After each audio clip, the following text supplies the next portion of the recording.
Messieurs les ministres, Mesdames, Messieurs les journalistes, notre pays a vécu des moments tragiques à travers des manifestations violentes qui ont entraîné des pertes en vies humaines, des blessés et une destruction sans précédent de biens publics et privés. Ces manifestations font suite au prononcé du verdict du procès opposant M. Ousmane Sonko à Mlle Adji Sarr, portant sur une accusation de viol et de menace de mort, précédé par les appels du leader du PASTEF à un mortal combat à la résistance.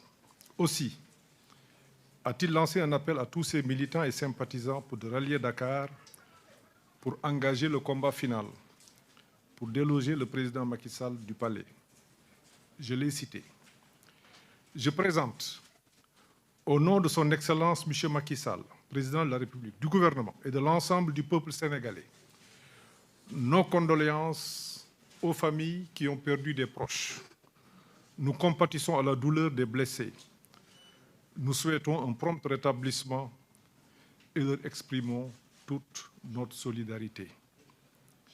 Des enquêtes sont ouvertes pour déterminer les causes des décès et situer les responsabilités. Les violences notées, les destructions de biens publics et privés ont des répercussions négatives et un coût considérable qui mettent en péril les emplois, les entreprises locales, tout comme les partenaires de pays amis et l'activité économique en général. Une évaluation est en cours pour estimer l'ampleur des pertes matérielles afin de déterminer les mesures à prendre au profit des entreprises et les mécanismes de soutien appropriés pour l'ensemble des victimes de ces événements. Mesdames, Messieurs les journalistes, avant-hier, j'ai visité le chantier du BRT, Bus Rapid Transit.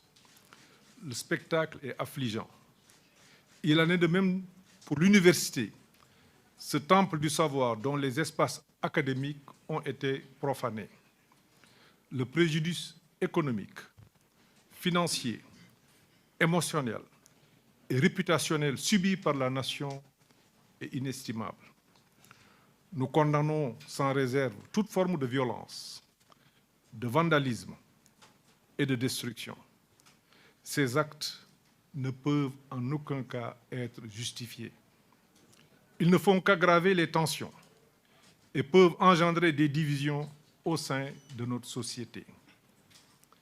Les manifestations violentes observées traduisent une entreprise de déstabilisation qui a commencé avec une cyberattaque et s'est poursuivie par des tentatives malveillantes de destruction et de sabotage d'infrastructures vitales et essentielles pour notre pays. Dépôts de carburant, usines d'eau, centrales électriques, etc. Il existe plusieurs éléments factuels qui suggèrent des indices graves et concordants de l'existence d'une stratégie de manipulation visant à commettre des infractions contre l'autorité de l'État et l'intégrité du territoire national. En effet, de façon graduellement préméditée et pour brouiller les repères informationnels, sont supprimés ou discrédités dans certains médias et dans les réseaux sociaux les informations pouvant créer un système de référence authentique et permettre la comparaison et l'expression du sens critique. Ainsi, si nous n'y prenons garde, les remparts de la démocratie et de la liberté vont s'effondrer les uns après les autres, sous l'effet d'une stratégie pernicieuse de manipulation, élaborée et mise en œuvre par les partisans de théories insurrectionnelles. Face à cela, le gouvernement est déterminé à faire la lumière sur les événements récents et à traduire en justice tous ceux qui ont commis des actes répréhensibles. Nous nous engageons résolument à ce que toutes les personnes impliquées dans ces violences répondent de leurs actions. C'est dans ce cadre que des arrestations ont été effectuées et que toutes les diligences sont en cours pour que la justice soit dite dans les meilleurs délais. Mesdames, Messieurs les journalistes, je tiens à souligner que les mineurs et les élèves arrêtés ont été d'ores et déjà libérés et remis à leurs parents. D'autres personnes, sur qui pèsent des présomptions et des soupçons élevés, sont maintenues en détention pour les besoins de l'enquête. Le Sénégal est un pays fondé sur les principes de la démocratie, de l'état de droit et du respect des droits de l'homme. Ces valeurs sont au cœur de notre système judiciaire et de notre société. Le gouvernement, dont les actions sont guidées par la transparence, est ouvert pour apporter toute précision utile sur les événements dans le respect des règles de procédure. C'est pourquoi j'invite les acteurs de la société civile et les associations de droits de l'homme ainsi que la presse à se rapprocher de nos services compétents pour être en mesure d'apporter un traitement juste et équilibré de l'information basée sur des faits avérés. L'impératif de transparence a, en effet, toujours guidé les actions du gouvernement et nous y veillons dans le respect des lois en vigueur. Toutes les questions de sécurité publique ne peuvent être débattues sur la place publique.